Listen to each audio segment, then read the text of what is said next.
Index of industrial production यानी short में IIP एक बहुत ही इम्पोर्टेंट इकोनॉमिक डेटा है जो हर महीने की औद्योगिक उत्पादन की स्थिति उसके अगले महीने की 28 तारीख को ministry of statistics and programme implementation, जिसको कि एमओएसपीआई बोला जाता है, द्वारा जारी किया जाता है।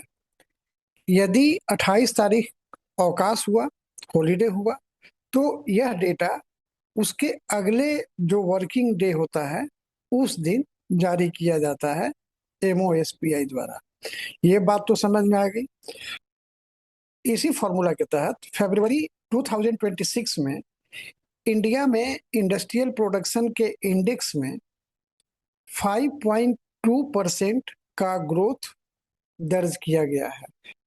आप देख सकते हैं कि जो ये फरवरी 2026 है, इसका ग्रोथ रेट जो है, मतलब कि आईआईपी में फरवरी 2026 में 5.2% का ग्रोथ हुआ।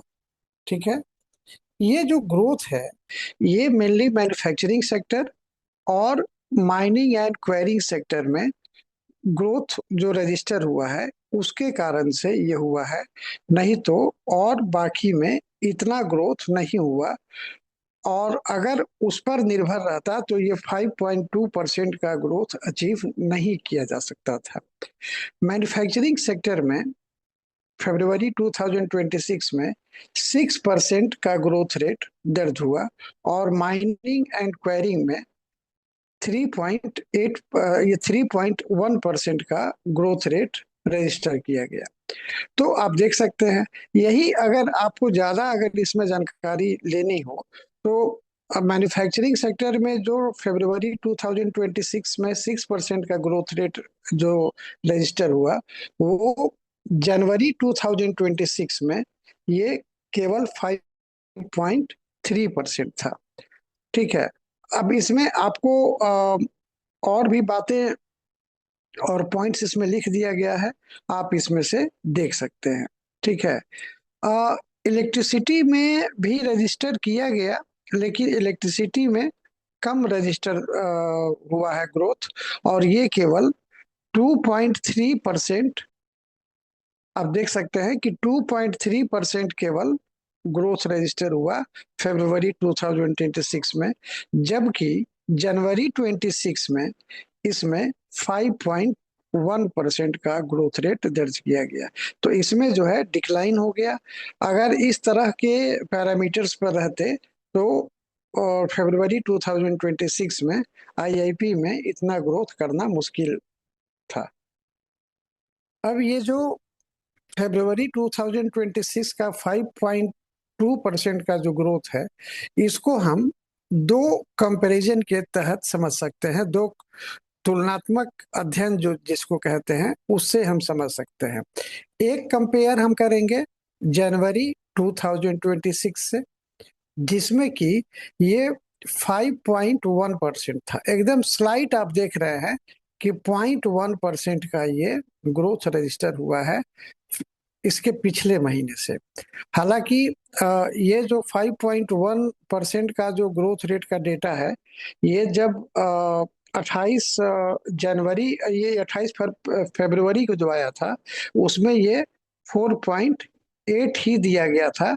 लेकिन बाद में इसको जो है रिवाइज करके 5.8 किया गया, 4.8 से 5.8 किया गया। ठीक है।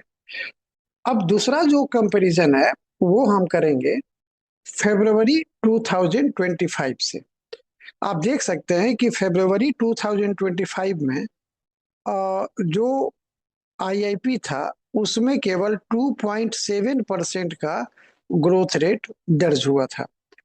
एक चीज और हम यहाँ पर आपको समझाना चाहेंगे कि हम ये क्या बोल रहे हैं। हम बोल रहे हैं कि आईआईपी में इतना ग्रोथ रजिस्टर हुआ, तो एक तो बात ये भी समझना होगा कि तब आईआईपी था कितना जिसमें कि ये ग्रोथ हुआ। यहाँ पे हम लोग देखते हैं कि जिस फरवरी 2025 की हम लोग बात कर रहे थे, उस मंथ में हमारा आईआईपी का जो लेवल था वो 151.1 था। ये परसेंटेज नहीं है, ये इंडेक्स का वैल्यू है। तो ये कितना था? 151.1। और देखिए जनवरी 2026 में ये कितना हो गया? 159.0। ये जो हम लोग 5.2% जो कैलकुलेट किए हैं, या जो कैलकुलेट करके जो एमओएसपीआई द्वारा जो जारी किया गया है, वो इसी दोनों के कंपैरिजन से निकाला गया है। यानी कि ये फरवरी 2025 का 151.1 और ये फरवरी 2025-26 का 159। तो अगर आप 159 में से 151.1 को माइनस करके और अगर परसेंटेज में कन्वर्ट करेंगे, तो ये जो ग्रोथ है, ये ग्रोथ 50 ये 5.2% आ जाएगा। तो इस तरह से जो ग्रोथ रेट जो कैलकुलेट किया जाता है वो इस इंडेक्स से किया जाता है। अब ये देखना है कि ये जो आईआईपी है उसमें होता क्या है। जैसे कि हमारे पास जो इंडस्ट्रियल सेक्टर है, तो इंडस्ट्रियल सेक्टर को अगर हम मोटे तौर पर अगर हम तीन सेक्टर में बांटे, तो एक तो मैन्युफैक्चरिंग, दूसरा माइनिंग और तीसरा इलेक्ट्रिसिटी। आप देख सकते हैं कि मैन्युफैक्चरिंग में का जो वेटेज होता है इंडेक्स में, आईआईपी में, वो 77.63%, सबसे ज्यादा मैन्युफैक्चरिंग का। माइनिंग का 14% के अराउंड, 14.37, और इलेक्ट्रिसिटी का 7.9% ही है। लेकिन इससे भी अलग 8 कोर इंडस्ट्रीज को, जिसको कि 8 कोर इंडस्ट्रीज बोला जाता है, और जिसमें कि हम इसको मापने के लिए एक इंडेक्स ऑफ 8 कोर इंडस्ट्रीज भी मापा जाता है। आप देख सकते हैं कि इंडेक्स ऑफ 8 कोर इंडस्ट्रीज, इसको शॉर्ट में ICI बोला जाता है।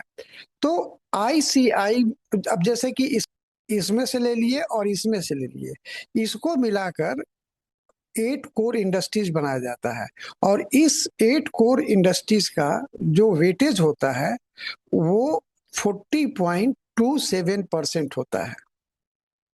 अब इसमें कभी भी आपसे पूछा जा सकता है कि 8 कोर इंडस्ट्रीज में कौन कौन से आते हैं। तो आप यहाँ से देख सकते हैं कि ये पेट्रोलियम रिफाइनरी प्रोडक्ट्स, इलेक्ट्रिसिटी, ये देखिए पेट्रोलियम रिफाइनरी प्रोडक्ट्स का वेटेज जो है सबसे अधिक है 8 में से, ये 28.04% है। इसके बाद इलेक्ट्रिसिटी आता है, इसके बाद स्टील आता है, इसके बाद कोल आता है, क्रूड ऑयल आता है, नेचुरल गैस आता है, सीमेंट, फर्टिलाइजर। तो ये सब मिलाकर सबसे कम फर्टिलाइजर का है। हालांकि इसका भी संबंध जो है ये पेट्रोलियम रिफाइनरी प्रोडक्ट से आता है, क्योंकि ये इसके बाय प्रोडक्ट के रूप में इसका मैन्युफैक्चरिंग होता है। आप देख रहे होंगे कि अगर बिहार की भी बात करें, तो बिहार में जो बरौनी में इंडियन ऑयल कॉरपोरेशन का जो ऑयल रिफाइनरी है, वहां पर फर्टिलाइजर का भी फैक्ट्री बनाया गया है।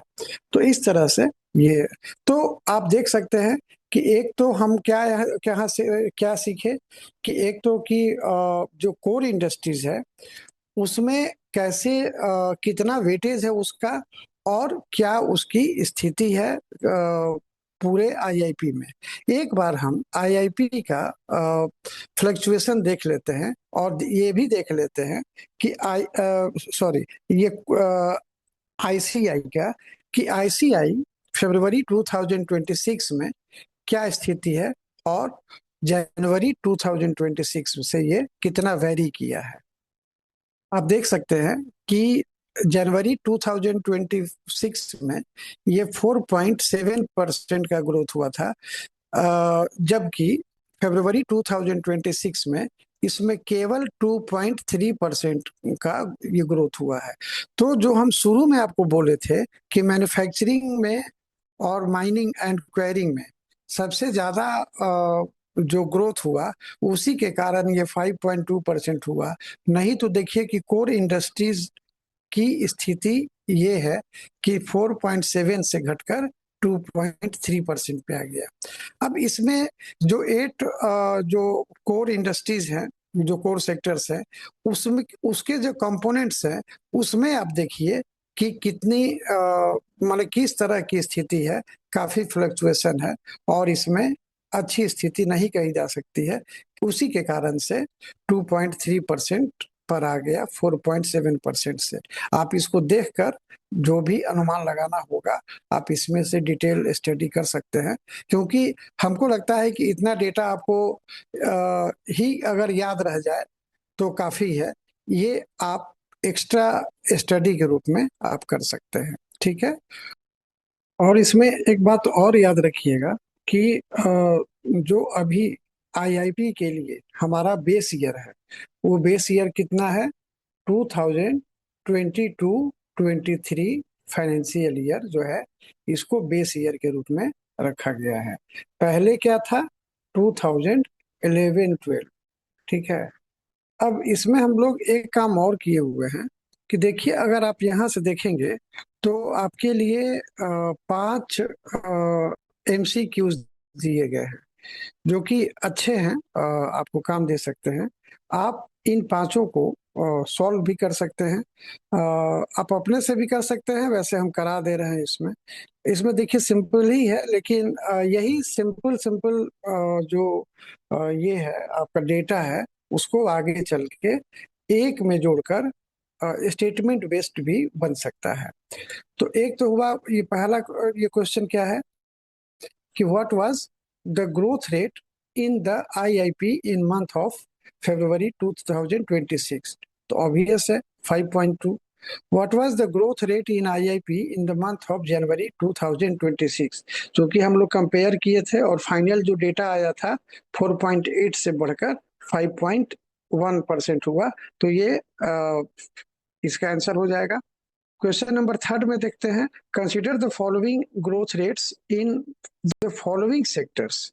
तो इसमें यही पूछा जा रहा है कि जो फरवरी 2026 का जो ये है, जो ये डेटा है आईआईपी का, उसको बढ़ाने में उसमें जो ग्रोथ हुआ है, किस किस सेक्टर का कंट्रीब्यूशन है। तो मैन्युफैक्चरिंग का भी है, माइनिंग का भी है और इलेक्ट्रिसिटी का भी है। तो 1, 2 एंड 3 हो जाएगा। इसी के साथ में चौथा देखते हैं कि what is the current base year for IIP calculations. तो ये हो जाएगा आपका 2022-23। ठीक है। ये लास्ट क्वेश्चन है, what was the all India index of industrial production in February 2026। ठीक है। तो ये हो जाएगा आपका 1.59। तो इस तरह से आपके एग्जाम के लिए ये बेनिफिशियल हो सकता है।